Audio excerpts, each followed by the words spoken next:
现在就让我们一起加入客家风情，大家来讲客家吧。Flat rice noodles are a major staple in the Hakka diet. Known as banh tiao, these noodles are similar to Vietnamese pho. To make banh tiao, rice is ground into a paste and then spread into large flat sheets. These are then cut into the actual noodles. To celebrate the importance of this food item, Pingdong launched an annual banh tiao cultural festival in 2015.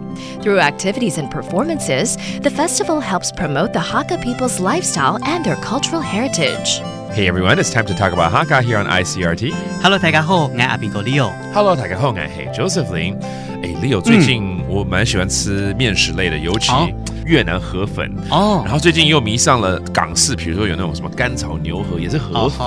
让我想到，其实客家美食里面的板条跟它很像，到底有什么不一样？对，可是你刚刚讲错一个东西哦，我讲错了，说面食。板条是米做的，对，他们是米做的，这很重要哦。然后客家人是米食的民族嘛，所以我们很多都是用这个米去做的。那板条在北部叫板条，南部叫面趴板啊，就是那个折起来的形状不太一样。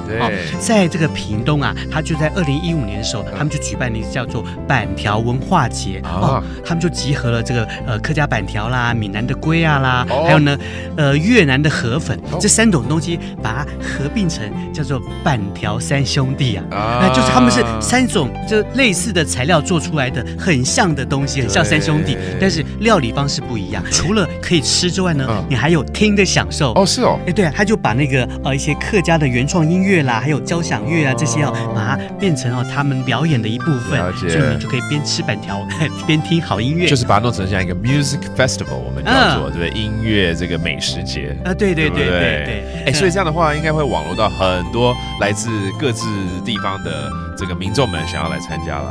对啊，所以在2020年的时候呢，这个板条文化节就扩大了，把这个板条文化节变成叫做板食共和国啊！你看这样子吸引到更多各国的这个美食料理家呢，一起来煮一些板条或美食类的，让更多的族群可以吃到客家的板条的好味道，然后一起来做一些创意料理。